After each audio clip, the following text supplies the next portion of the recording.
Je dis vraiment aux femmes, et je le dis en tant que Première ministre et en tant que femme. Je les invite à déposer plainte. Je me suis dit, bon bah voilà, ils vont prendre ma plainte, terminée. Au lieu de ça, je me retrouve menottée, je me retrouve humiliée pendant des heures et des heures. Moi, je laisse la justice faire son travail et elle doit prendre ses responsabilités. Je suis tranquille, serein et en toute confiance à la justice. La justice aussi mérite le respect. Il faut laisser la justice faire son travail. Mais là encore, il faut que la justice fasse son travail. Moi, je pense qu'il faut laisser la justice faire son travail. J'ai pour habitude, moi, d'avoir confiance aux juges et en la justice. Aujourd'hui, il y a la justice qui est saisie, qui fait une enquête. Je ne connais pas le dossier et je fais toute confiance à la justice pour essayer de le démêler.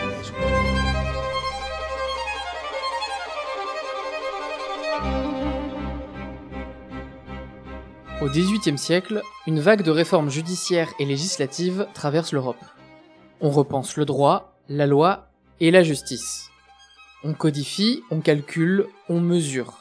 La justice se fait mathématique. Un crime, une sanction, de l'amende à la prison, car on ne punit plus en place publique. Cette nouvelle justice se veut impartiale, en opposition aux juges des anciens régimes, qui pouvaient rendre leur verdict sans preuve et selon la tête de l'accusé. Les sanctions étaient des condamnations publiques, le fouet, la roue et pire encore, des démonstrations de force de l'État ou du roi pour bien rappeler à tout le monde ce qu'il en coûte de bafouer leur autorité. Mais, si cette justice a pu incarner un progrès, est-ce toujours le cas ? La prison a été critiquée dès le XIXe siècle pour son inefficacité. Elle ne faisait qu'exclure temporairement des personnes considérées comme gênantes pour la société. Mais par qui ? Les États ont longtemps pratiqué, et pratiquent encore, la peine de mort. Démonstration de pouvoir bien plus que sanction, où l'État rappelle qu'il est le seul à pouvoir tuer. Démonstration plus que sanction, car la peine de mort n'est en aucun cas dissuasive. Les pays qui la pratiquent sont loin d'être les pays avec le plus faible taux de criminalité. Le pouvoir politique s'est aussi doté d'outils lui permettant de sanctionner par anticipation, de punir le crime avant qu'il n'arrive. La censure, l'inquisition ou l'espionnage ont permis d'éliminer des personnes gênantes, des opposants trop visibles, ou de rappeler à la population le prix de se dresser symboliquement contre un pays. Pourtant, les États nourrissent les pratiques illégales. En protégeant ces agents sortis des rangs de la légalité, en se faisant complaisant avec la criminalité des classes supérieures, le pouvoir politique donne une désagréable impression que les personnes qui font les lois, qui tiennent le droit, ne seraient pas concernées par les règles qu'elles établissent. La justice en tant qu'institution est un théâtre de pouvoir. La scénographie du tribunal, la mise en scène du procès, les rôles hiérarchisés marqueurs d'autorité maintiennent les inégalités aux yeux même de la justice. Elle sanctionne ce qu'elle reconnaît comme une injustice. Droit et loi ont autrefois été signes de progrès. Mais aujourd'hui, la justice semble maintenir certaines injustices. Et si elle ne reconnaît pas l'injustice, est-ce que l'injustice n'existe pas ? Ou est-ce que l'institution n'est pas suffisante ? N'est pas compétente, n'est plus compétente pour identifier une injustice, et donc une justice en réponse. Existe-t-il une justice en dehors de la justice ?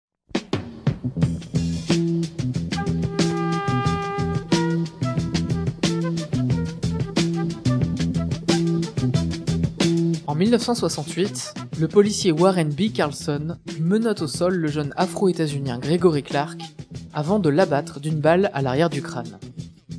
Lors de son procès, le policier s'est défendu en expliquant avoir eu peur que le jeune homme de 18 ans ne sorte une arme. Il fut acquitté pour le motif suivant, homicide justifiable. En réponse, les Black Panthers décident d'afficher le portrait du policier dans plusieurs quartiers de Los Angeles, et une jeune militante du nom d'Angela Davis décide d'organiser un faux procès public dans South Park, avec des volontaires dans les rôles de juges et d'avocats. Warren B. Carlson est virtuellement condamné. Et le tribunal décide d'organiser une marche vers la mairie avec une liste de demandes concernant la police et les droits des Noirs. On nous accusa peut-être d'être partiaux, mais nous n'avons jamais proclamé notre impartialité. Nous n'étions pas en train d'essayer de reproduire le système judiciaire bourgeois, qui essaye de cacher ses appartenances de classe et de race sous des procédures inutiles et des formules vides. Nous exigions que justice soit rendue, et les Noirs devaient être méfiants et passionnés vis-à-vis de ce concept. Après avoir supporté pendant des siècles une bestialité et une violence constante à sens unique, comment aurions-nous pu sérieusement prétendre à une position d'observateurs impartiaux ? L'expression « tribunal populaire » est utilisée de façon péjorative pour désigner une masse condamnante qui réclamerait du sang au moindre écart. Nous ne sommes plus à l'époque des châtiments publics, où la foule mécontente parvenait quelquefois à arracher un condamné des mains des autorités pour le libérer. Concrètement, le tribunal populaire d'aujourd'hui ne condamne pas. Il ne condamne pas parce qu'il n'a aucun pouvoir de condamnation ou de sanction. Le tribunal populaire n'est pas une institution. Il n'a pas de représentant, pas de leader, pas de pouvoir. Mais peut-être que ce qui gêne vraiment avec l'idée d'un tribunal populaire, c'est la partie populaire. À bien y regarder, ce que l'on appelle tribunal populaire relève parfois de manipulations politiques ou médiatiques. Les lynchages pratiqués aux États-Unis étaient majoritairement incités par des notables ou des membres des forces de l'ordre. Internet et les réseaux sociaux ont permis à différents groupes médiatiques bien situés à droite, tels que Breitbart News ou The Daily Wire, d'orienter une partie de l'opinion publique, majoritairement masculine, dans les affaires du Gamergate ou du procès Amber Heard Johnny Depp. Mais confondre délibérément des campagnes de harcèlement avec l'idée d'un supposé tribunal des réseaux sociaux, c'est mettre sur le même plan des menaces de violence ou de mort, des campagnes de harcèlement, avec des demandes d'explication quant à l'utilisation d'un terme raciste, sexiste ou homophobe. C'est mettre dans le même panier les comportements toxiques et les personnes qui les dénoncent. C'est minimiser les deux en les ramenant à un amas de trolls, invisibilisant la portée politique de ces actions. Il y a une différence entre attaquer une personne pour ce qu'elle est, quand bien même on utilise des excuses pour s'en cacher, et critiquer une personne pour ce qu'elle fait. Il y a une différence entre cibler une existence et cibler une action. Parler de tribunal d'Internet est une façon d'effacer les revendications de justice. Comme le disent certains, tout n'est pas tout blanc ou tout noir, mais en nuances de gris. Il est possible de voir Internet comme une masse d'anonymes. Il est aussi possible de voir Internet comme une extension de notre monde physique, une extension de la rue. Un tribunal tient plus de la démonstration et de l'institutionnalisation du pouvoir que d'un espace de justice. En témoigne sa ritualisation, ses codes vestimentaires et la scénographie de son lieu, où les représentants du pouvoir sont en position supérieure. On exige une bonne présentation, une bonne tenue, voire une bonne diction. Et si vous n'avez pas les moyens d'un bon avocat, vous êtes invité à jouer à une roulette russe avec plus de cartouches que prévu. Comme la plupart des tribunaux que je connaissais, celui-ci avait un air clinquant. Ses murs de marbre étincelants et son parquet, si propres qu'ils semblaient avoir été stérilisés, étaient tous désignés pour cacher le sale boulot raciste qu'on y faisait. C'était comme si le seul poids du marbre, la propreté inhumaine des couloirs, avait illustré le mot justice. Pouvait-on parler de corruption derrière le marbre de Vienne veiné de rose ? Se pouvait-il que le bruit des pas qui foulaient ce parquet fût autre chose que celui des pas les plus vertueux ? Comment ces portes massives auraient-elles pu ouvrir sur autre chose qu'une procédure des plus honnêtes et des plus compatissantes ?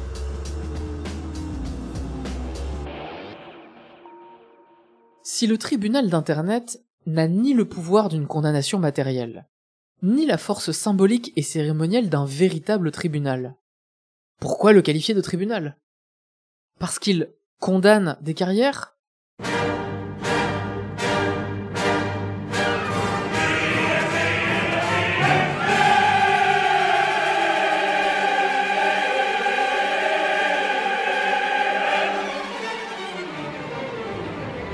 Si ces mouvements sur Internet n'ont pas d'autre possibilité qu'interpeller ou alerter sur des comportements inappropriés, toxiques ou même criminels, qu'ils n'ont aucun pouvoir de sanction de quelque forme que ce soit, quel est leur lien avec la justice? Et si la justice n'était pas une question de sanction? En 2007, Tarana Burke lance le slogan MeToo pour évoquer le caractère largement répandu des violences sexistes et sexuelles. 10 ans plus tard, le hashtag MeToo explose sur les réseaux sociaux.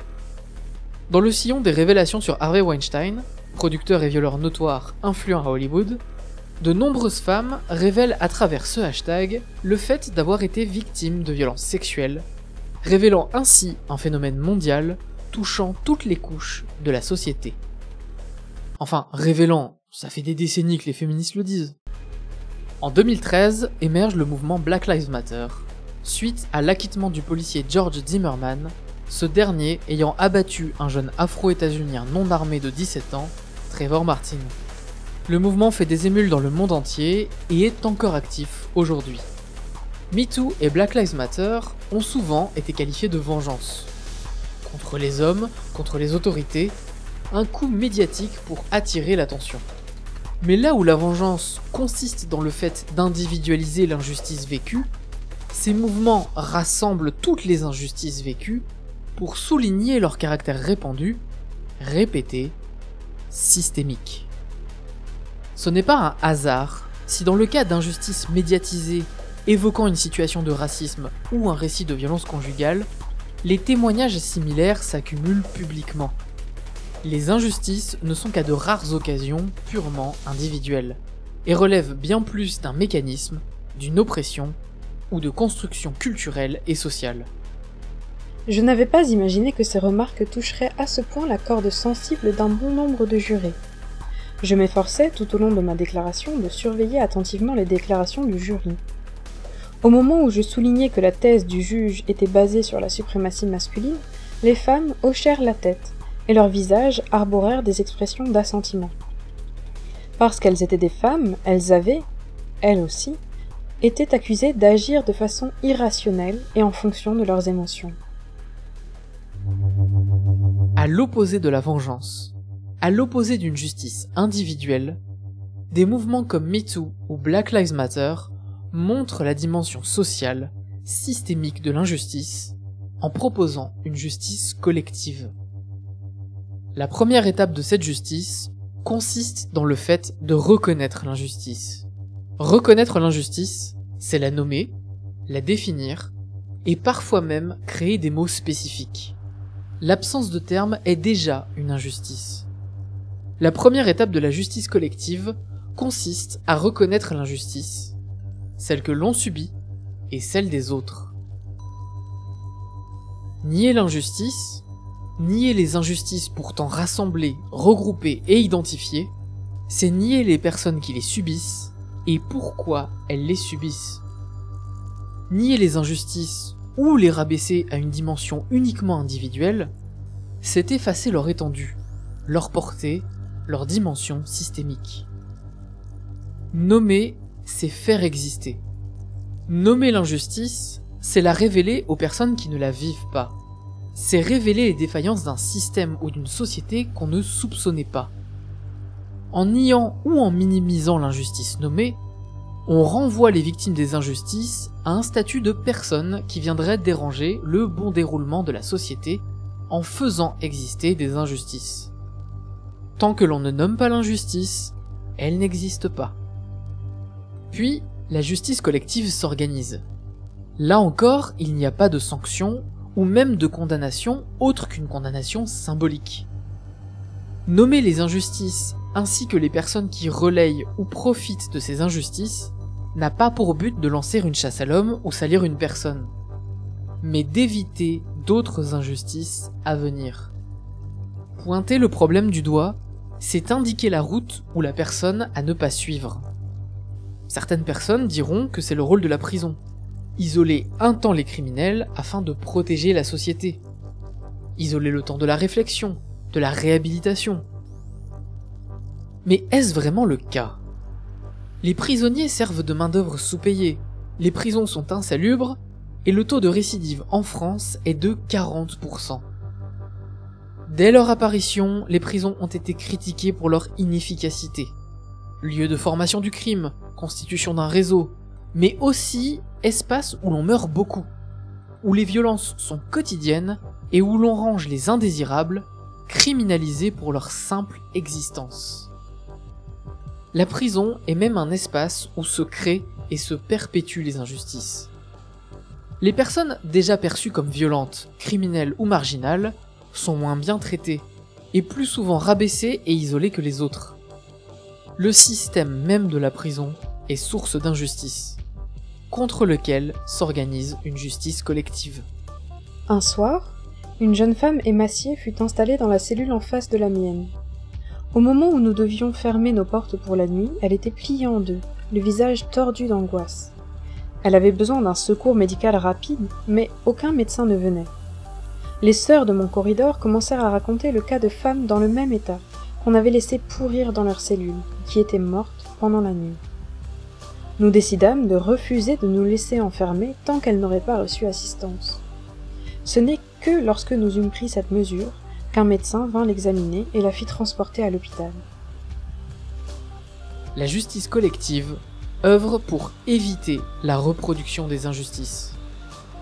Mais si les injustices ne sont pas individuelles, mais systémiques, comment éviter qu'elles se perpétuent? Par le fait de les nommer, de les identifier et de les pointer du doigt, mais si les personnes relayant ces injustices refusent de les voir, si le système a un intérêt à maintenir certaines injustices, on peut se débarrasser soi-même de tout comportement porteur d'une injustice. On abandonne des mots insultants ou humiliants, on change une attitude, on se défait d'une habitude. Un effort individuel du quotidien qui devient un réflexe. On est la vitrine de ce que l'on défend. Mais l'action individuelle ne peut pas dépasser les personnes qui la pratiquent. Elle montre l'exemple. Mais jusqu'où? Le changement individuel appelle autant le mimétisme que le rejet. Si les autres le font, alors moi aussi. Si les autres le font, certainement pas moi. Arrive l'action collective. Les hashtags, les relais, les manifestations, les marches, les blocus, interpeller l'opinion publique, être visible dans les médias, les associations, les groupes, les mouvements, on ne se contente plus de ne plus être porteur d'une injustice. On utilise la justice comme moteur, comme essence, comme objectif. On crée des alternatives, de l'entraide, du soutien. On crée des espaces temporaires réservés aux personnes concernées ou fragilisées. Et puis...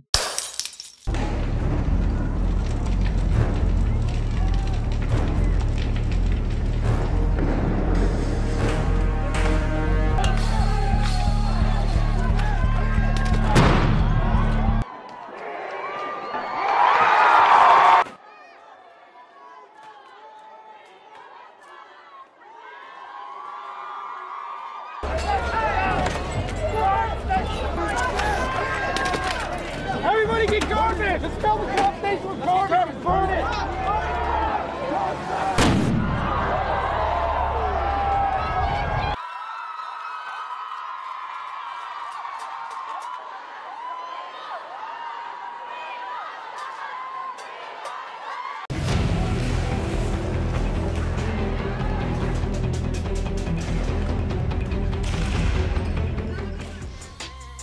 On oppose souvent le bon et le mauvais militantisme. Un militantisme acceptable et un militantisme qui ne l'est pas.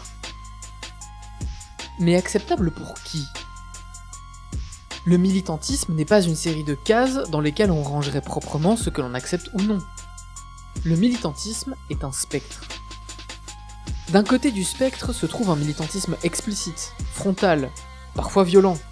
Un militantisme qui ferme la porte. De l'autre côté, se trouve un militantisme positif, souriant, poli, tout dans l'alternative.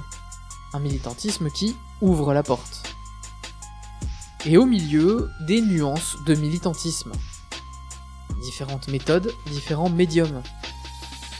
Les deux extrêmes de ce spectre ne sont pas en opposition, mais complémentaires.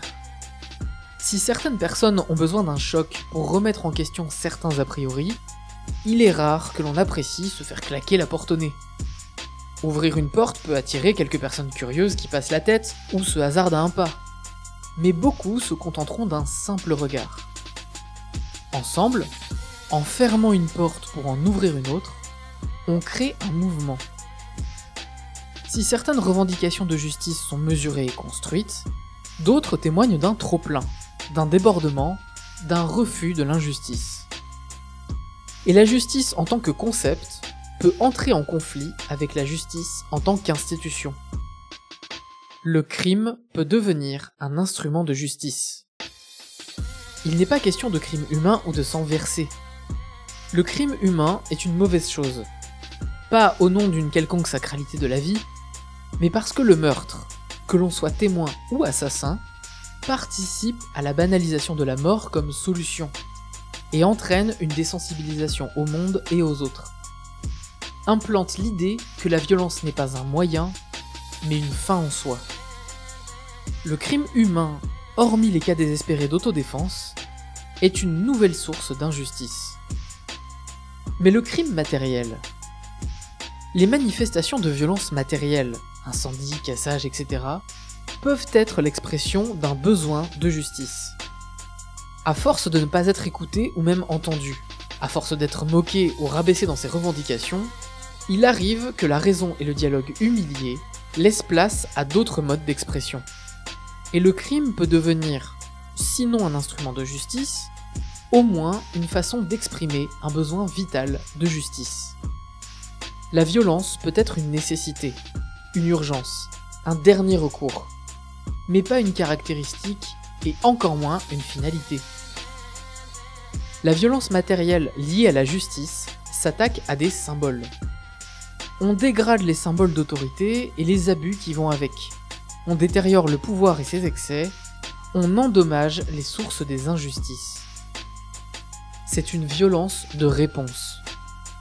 Si une personne vous gifle quotidiennement pendant des semaines, pendant des mois, vous finirez par retourner la gifle tôt ou tard. Votre gifle est une violence, mais elle ne fait que répondre à une autre violence. Elle ne peut que répondre violemment à une autre violence. Une oppression nous pousse à répondre avec ses propres moyens.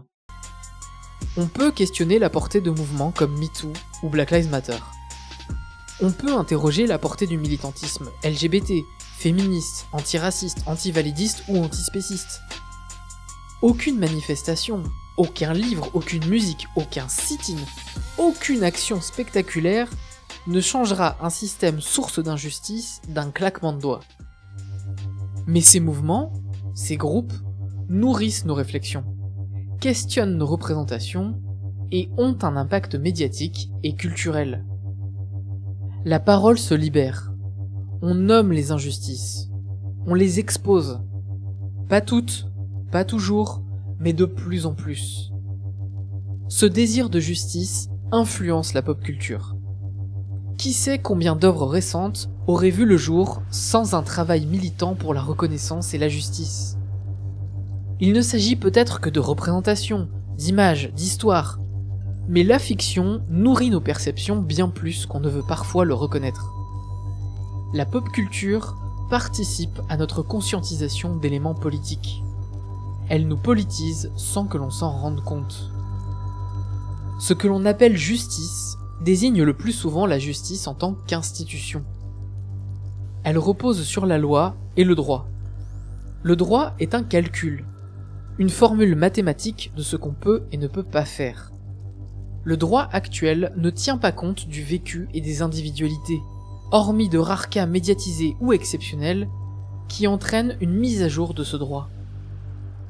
Pourtant, deux actions similaires ne sont pas forcément traitées également. Il arrive que la justice institution coïncide avec la justice comme concept, comme un alignement des planètes.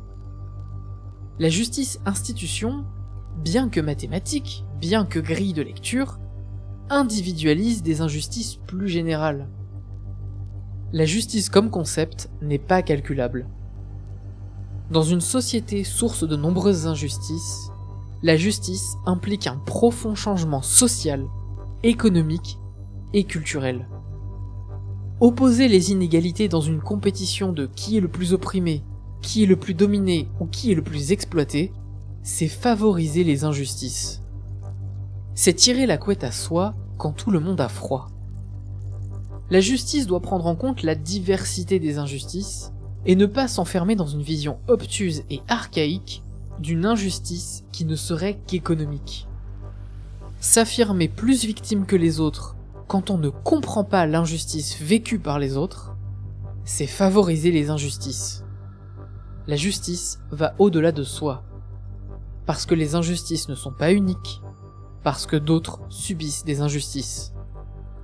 Réclamer justice, c'est réaffirmer son existence. Nier l'injustice de l'autre, c'est nier une partie de son existence. La justice est une question d'entraide. Aider même quand on n'est pas concerné. Ne plus être soi-même un relais des injustices. Mais l'entraide commence par une personne. Si on attend toujours que l'autre vienne quand on ne vient jamais, l'entraide ne risque pas d'arriver. La justice commence individuellement, en n'étant plus le porteur des injustices, en changeant nos attitudes et nos habitudes, et finit collectivement. À l'intersection des causes, des luttes et des résistances, on constate des sources communes d'inégalité et d'injustice. Les injustices sont bien plus imbriquées les unes aux autres qu'on ne le pense ou qu'on ne veut l'admettre. Réclamer justice sur un seul plan, c'est décaler l'injustice ailleurs. Quand les injustices sont liées, les désirs de justice doivent l'être également.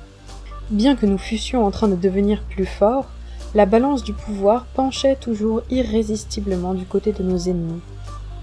Elle ne commencerait à s'inverser que lorsque nous parviendrions à entraîner un nombre sans cesse croissant de gens dans notre mouvement. Voilà ce qui aurait le plus grand impact sur ceux qui prétendaient nous diriger. Angela Davis est une militante antiraciste, féministe, lesbienne et végane. Elle ne cloisonne pas ces différentes causes, elle les associe dans une lutte commune pour la justice. J majuscule. Yeah, I am really interested in the work that you're doing around food because I think that is one of the next major arenas of struggle. And I am sometimes really disappointed that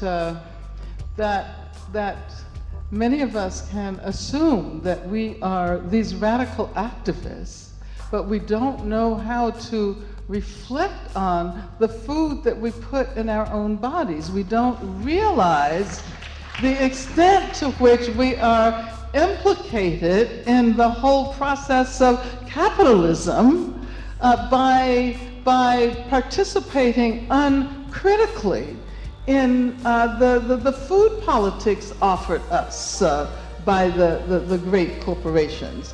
And I usually don't mention that I'm vegan, but that has evolved, I think, and I think it's the right moment to talk about it because it is, I think, a part of a revolutionary perspective. How can we not only discover more compassionate relations with human beings, but how can we develop compassionate relations with the other creatures with whom we share this planet? And that would mean challenging the whole capitalist industrial form of food production.